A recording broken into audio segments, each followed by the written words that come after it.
ಮೂಢ ಅಕ್ರಮವನ್ನ ಬಲವಾಗಿ ಇಟ್ಟುಕೊಂಡಿರೋ ಬಿಜೆಪಿ ಮತ್ತು ಜೆಡಿಎಸ್ ಇವತ್ತು ಸಿಎಂ ರಾಜೀನಾಮೆಗೆ ಒತ್ತಾಯಿಸಿ ಪ್ರತಿಭಟನೆ ಕೂಡ ಮಾಡಿತು. ವಿಧಾನಸೌಧದ ಗಾಂಧಿ ಪ್ರತಿಮೆ ಬಳಿ ವಿಪಕ್ಷ ನಾಯಕ ಅಶೋಕ್ ನೇತೃತ್ವದಲ್ಲಿ ಪ್ರತಿಭಟನೆ ನಡೆಸಿದ ದೋಸ್ತಿ ನಾಯಕರು ರಾಜ್ಯಪಾಲರು ತನಿಖೆಗೆ ಅಸ್ತು ಅಂದಿದ್ರೂ ಕೂಡ ಸಿಎಂ ಇನ್ನು ಕುರ್ಚಿ ಬಿಟ್ಟು ಇಳಿಯದೆ ಅಂಟಿಕೊಂಡಿದ್ದಾರೆ ಅಂತ ಆಕ್ರೋಶವನ್ನು ಹೊರಹಾಕಿದ್ರು. ಈ ಕೂಡಲೇ ರಾಜೀನಾಮೆ ಕೊಡಬೇಕು ಅಂತ ಬಿಜೆಪಿಯ ನಾಯಕರು ವಾಗ್ದಾಳಿಯನ್ನು ನಡೆಸಿದ್ದಾರೆ. ಅದರ ಒಂದು ವರದಿ ನಿಮ್ಮ ಮುಂದೆ.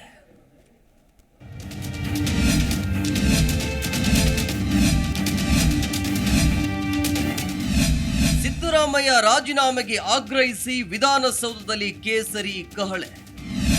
ರಾಜ್ಯಪಾಲರಿಗೆ ಹಾದಿ ಬೀದಿಯಲ್ಲಿ ಅವಮಾನ ಎಂದು ಸಿಡಿದೆದ್ದ ಬಿಜೆಪಿ. ಹೌದು, ಮೂಢ ಹಗರಣದಲ್ಲಿ ಸಿಲುಕಿಕೊಂಡಿರೋ ಸಿಎಂ ಸಿದ್ದರಾಮಯ್ಯ ರಾಜೀನಾಮೆಗೆ ವಿಪಕ್ಷಗಳು ಆಗ್ರಹಿಸಿವೆ. ವಿಧಾನಸೌಧದಲ್ಲಿ ಪ್ರತಿಭಟನೆ ನಡೆಸಿದ ಬಿಜೆಪಿ ಜೆಡಿಎಸ್ ನಾಯಕರು ಸರ್ಕಾರದ ವಿರುದ್ಧ ಮುಗಿಬಿದ್ದು ತೀವ್ರ ವಾಗ್ದಾಳಿ ನಡೆಸಿದ್ರು. ಪ್ರತಿಭಟನೆ ವೇಳೆ ಮಾತನಾಡಿದ ಪರಿಷತ್ ಸದಸ್ಯ ಸಿಟಿ ರವಿ, ಕಾಂಗ್ರೆಸ್ ರಾಜ್ಯಪಾಲರಿಗೆ ಅವಮಾನ ಮಾಡಿದೆ. ಅವರು ದಲಿತರು ಎಂದು ಅವರ ವಿರುದ್ಧ ಜಾತಿ ನಿಂದನೆ ಮಾಡಿದ್ದಾರೆ. ಭ್ರಷ್ಟಾಚಾರ ಮಾಡಿದ್ರೂ ರಾಜೀನಾಮೆ ಕೊಡದೆ ಕುರ್ಚಿಗೆ ಅಂಟಿಕೊಂಡಿದ್ದಾರೆ ಸಿದ್ದರಾಮಯ್ಯ. ಹೀಗಾಗಿ ರಾಜ್ಯಪಾಲರಿಗೆ ಅವಮಾನ ಮಾಡಿರೋ ಕಾಂಗ್ರೆಸ್ ವಿರುದ್ಧ ಅಲ್ಟ್ರಾಸಿಟಿ ಕೇಸ್ ದಾಖಲಿಸಬೇಕು ಅಂತ ಒತ್ತಾಯ ಮಾಡಿದ್ರು. ನಾನು ಕೇಳಿಕ್ ಬಯಸ್ತೇನೆ, ಯಾಕೆ ಈ ರಾಜ್ಯಪಾಲರು ದಲಿತರು ಅಂತ ಅವ್ರನ್ನ ಬೀದಿಯಲ್ಲಿ ನೀವು ನಿಂದಿಸ್ತಾ ಇದ್ದೀರಾ? ದಲಿತ ರಾಜ್ಯಪಾಲರನ್ನ ಬೀದಿಯಲ್ಲಿ ನಿಂದಿಸಿದ್ರೆ ಅಟ್ರಾಸಿಟಿ ಆಕ್ಟ್ ಅಪ್ಲೈ ಆಗುತ್ತೆ ಅನ್ನುವಂತ ಪ್ರಜ್ಞೆ ಇದೆ ತಾನೇ ನಿಮಗೆ? ನಾನು ಪೊಲೀಸ್ ಅಧಿಕಾರಿಗಳಿಗೆ ಆಗ್ರಹ ಮಾಡ್ತಾನೆ, ದಲಿತ ರಾಜ್ಯಪಾಲರನ್ನ ಬೀದಿಯಲ್ಲಿ ನಿಂದಿಸಿ ಅಪಮಾನ ಮಾಡ್ತಿರ್ತಕ್ಕಂತ ಈ ಭ್ರಷ್ಟ ಕಾಂಗ್ರೆಸ್ಸಿಗರ ವಿರುದ್ಧ ಅಟ್ರಾಸಿಟಿ ಮೊಕದ್ದಮೆ ದಾಖಲು ಮಾಡಬೇಕು ಅಂತ ಆಗ್ರಹಿಸ್ತೇನೆ. ಇನ್ನು ಇದೇ ವೇಳೆ ಪ್ರತಿಭಟನೆಯಲ್ಲಿ ಭಾಗವಹಿಸಿ ಮಾಜಿ ಸಿಎಂ ಡಿ.ವಿ. ಸದಾನಂದ ಗೌಡರು ಸಿಎಂ ವಿರುದ್ಧ ಆಕ್ರೋಶವನ್ನ ಹೊರಹಾಕಿದ್ರು. ಸಿದ್ದರಾಮಯ್ಯ ವಕೀಲರಾದವರು, ಅವರಿಗೆ ಎಲ್ಲ ಗೊತ್ತು. ರಾಜ್ಯಪಾಲರಿಗೆ ದಾಖಲೆ ಸಿಕ್ಕಿದ್ರೆ ನೋಟಿಸ್ ಕೂಡ ಕೊಡುವ ಅಗತ್ಯವಿಲ್ಲ. ತಕ್ಷಣ ಪ್ರಾಸಿಕ್ಯೂಷನ್ಗೆ ಅನುಮತಿ ಕೊಡಬಹುದು. ಆದ್ರೂ ರಾಜ್ಯಪಾಲರು ಸಿದ್ದರಾಮಯ್ಯ ಅವರಿಗೆ ಅವಕಾಶ ನೀಡಿದ್ರು. ಆದರೆ ಸರ್ಕಾರ ಕ್ಯಾಬಿನೆಟ್ನಲ್ಲಿ ಖಂಡನ ನಿರ್ಣಯ ಮಾಡಿದ್ರು.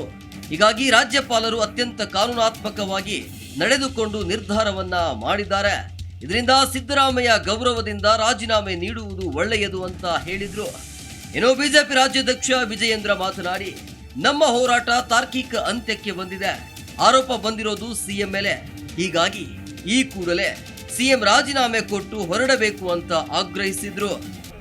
ಒಂದು ಸಂವಿಧಾನ ಹುದ್ದೆಯನ್ನು ಅಲಂಕರಿಸಿದಂತ ರಾಜ್ಯಪಾಲರು ಅವರಿಗೆ ಅಧಿಕೃತ ದಾಖಲೆಗಳು ಸಿಕ್ಕಿದ್ರೆ ಅವರು ಮತ್ತೆ ಯಾರಿಗೂ ನೋಟಿಸ್ ಕೊಡುವಂತ ಅವಶ್ಯಕತೆ ಇಲ್ಲ.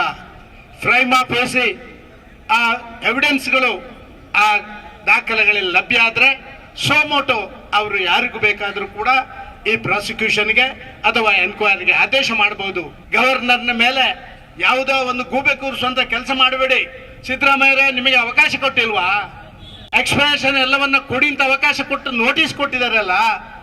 ಮಾನ್ಯ ಮುಖ್ಯಮಂತ್ರಿಗಳು ಸಿದ್ದರಾಮಯ್ಯನವರೇ ಗೌರವವಾಗಿ ತಮ್ಮ ತಪ್ಪನ್ನು ಒಪ್ಪಿಕೊಂಡು ನೀವು ಕಾನೂನಾತ್ಮಕವಾಗಿ ಏನೇ ಹೋರಾಟನ ಮಾಡಿ, ಆದ್ರೆ ಮುಖ್ಯಮಂತ್ರಿ ಸ್ಥಾನಕ್ಕೆ ರಾಜೀನಾಮೆ ಕೊಟ್ಟು ಆಮೇಲೆ ನಿಮ್ಮ ಹೋರಾಟವನ್ನು ಮುಂದುವರಿಸಿ ಅಂತ ಹೇಳಿ ಆಗ್ರಹವನ್ನ ಈ ಸಂದರ್ಭದಲ್ಲಿ ಮಾಡ್ತಾ, ನಿಮ್ಮ ಹಣೆಬಾರ, ನಿಮ್ಮ ಸಮಾಜವಾದಿ ಮುಖವಾಡ ಯಾವ ರೀತಿ ಕಳಚಿ ಬಿದ್ದಿದೆ ಕಳೆದ 2-3 ತಿಂಗಳಿಂದ ರಾಜ್ಯದ ಜನ ನೋಡಿದ್ದಾರೆ. ಹಾಗಾಗಿ ರಾಜೀನಾಮೆ ಕೊಡಿ, ಮನೆಗೆ ತೊಲಗಿ, ಮುಖ್ಯಮಂತ್ರಿ ಸ್ಥಾನಕ್ಕೆ ರಾಜೀನಾಮೆ ಕೊಡಿ ಅಂತೇಳಿ ಮತ್ತೊಮ್ಮೆ ಆಗ್ರಹವನ್ನ ಮಾಡ್ತಾ, ಇನ್ನು ಸರ್ಕಾರದ ವಿರುದ್ಧ ಗುಡುಗಿದ ಸಾಮ್ರಾಟ್ ಅಶೋಕ್, ಯಡಿಯೂರಪ್ಪ ಅವರ ವಿರುದ್ಧ ಪ್ರಾಸಿಕ್ಯೂಷನ್ಗೆ ಕೊಟ್ಟಾಗ ಹಬ್ಬ ಮಾಡಿದ್ರಿ, ಈಗ ಗಲಾಟೆ ಮಾಡ್ತೀರಿ. ಒಂದೇ ಸರ್ಕಾರ, ಒಂದೇ ಮಂತ್ರಿಮಂಡಲ, ಒಂದೇ ಕ್ಯಾಬಿನೆಟ್ ಆದ್ರೂ 2 ನೀತಿ ದ್ವಂದ್ವ ಯಾಕೆ ಅಂತ ವಾಗ್ದಾಳಿ ನಡೆಸಿದ್ರು ಅಶೋಕ್. ಇನ್ನು ನಾಗೇಂದ್ರಗೆ 1 ಕಾನೂನು, ಸಿದ್ದರಾಮಯ್ಯಗೆ 1 ಕಾನೂನು ಅಂತ ಜನ ಇದರ ಬಗ್ಗೆ ಪ್ರಶ್ನೆ ಮಾಡ್ತಿದ್ದಾರೆ. ಇದಕ್ಕೆ ನೀವು ರಾಜೀನಾಮೆ ಕೊಟ್ಟು ಉತ್ತರ ಕೊಡಿ ಅಂತ ಕಿಡಿಕಾರಿದ್ರು ಅಶೋಕ್. ನೀವೇ ಹೇಳಿದ್ದೀರಾ ನೋಡಿ, ಯಡಿಯೂರಪ್ಪನವ್ರ ಮೇಲೆ ಪ್ರಾಸಿಕ್ಯೂಷನ್ ಕೊಟ್ಟಾಗ ಹಬ್ಬ ಮಾಡಿದ್ರಿ, ಯುಗಾದಿ ಹಬ್ಬ. ನೀವು ಏನ್ ಸ್ವಾಗತದ ಮೇಲೆ ಸ್ವಾಗತ, ಇವಾಗ ಯಾಕೆ ನಿಮ್ಗೆ ಸ್ವಾಗತ ಮಾಡಕ್ ಆಗ್ತಾ ಇಲ್ಲ? ಅವಾಗ ಯಡಿಯೂರಪ್ಪನವ್ರ ಮೇಲೆ ಕೊಟ್ಟಾಗ ಖುಷಿ, ಸಂತೋಷ, ಆನಂದ. ಈಗ ಮಾತ್ರ ನಿಮ್ಗೆ ಹೊಟ್ಟೆ ಉರಿ ಬರ್ತಾ ಇದೆಯಲ್ಲ. ಯಾಕೆ ಹೊಟ್ಟೆ ಉರಿ? ಯಡಿಯೂರಪ್ಪನವ್ರಿಗೊಂದು ಕಾನೂನು, ನಿಮ್ಗೊಂದು ಕಾನೂನಾ? ನಿಮ್ಗೊಂದು. ಹಾಗಾದ್ರೆ ನಾಗೇಂದ್ರನ ಯಾಕಪ್ಪ ರಾಜೀನಾಮೆ ಕೊಡಿಸ್ರಿ? ಅವಂದೇ ಡಿ ಕೆ ಶಿವಕುಮಾರ್ ಏನ್ ಹೇಳಿದ್ರು ಫ್ಲೋರ್ ಅಲ್ಲಿ, ಅವ್ನ್ ತಪ್ಪೇ ಇಲ್ಲ, ಯಾಕಪ್ಪ ರಾಜೀನಾಮೆ ಕೊಡಿಸ್ರಿ ಅಂತ ದದ್ದರ ಅವ್ರ ರಾಜೀನಾಮೆ ಕೊಟ್ಟವರು. ಒಟ್ಟಾರೆ ಸಿಎಂ ರಾಜೀನಾಮೆ ಪಡೆಯುವವರೆಗೂ ನಮ್ಮ ಹೋರಾಟ ನಿಲ್ಲಲ್ಲ ಅಂತ ಕೇಸರಿ ಕಲಿಗಳು ಶಪಥ ಮಾಡಿದ್ದು ಮತ್ತೊಂದು ಹೋರಾಟಕ್ಕೆ ಬಿಜೆಪಿ ರೆಡಿಯಾಗಿದೆ. ಕ್ಯಾಮರಾಮ್ಯಾನ್ ಸಲೀಂ ಜೊತೆ ಜನಾರ್ದನ್ ಹೆಬ್ಬಾರ್, ಜಿ ಕನ್ನಡ ನ್ಯೂಸ್, ಬೆಂಗಳೂರು. ಜಿ ಕನ್ನಡ ನ್ಯೂಸ್ ಈಗ ನಿಮ್ಮ ಮನೆಯಲ್ಲೇ ನೋಡಿ. ಎಲ್ಲ ಕೇಬಲ್ಗಳಲ್ಲಿ ಈಗ ಲಭ್ಯ.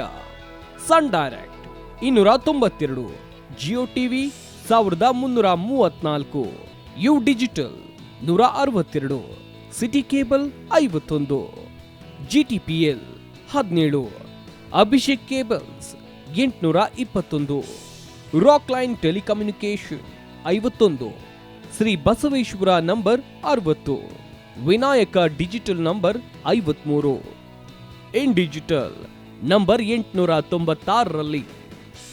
ನಿಮ್ಮಿಸ್ತದ ಜಿ ಕನ್ನಡ ನ್ಯೂಸ್ ನೋಡಿ ಆನಂದಿಸಿ.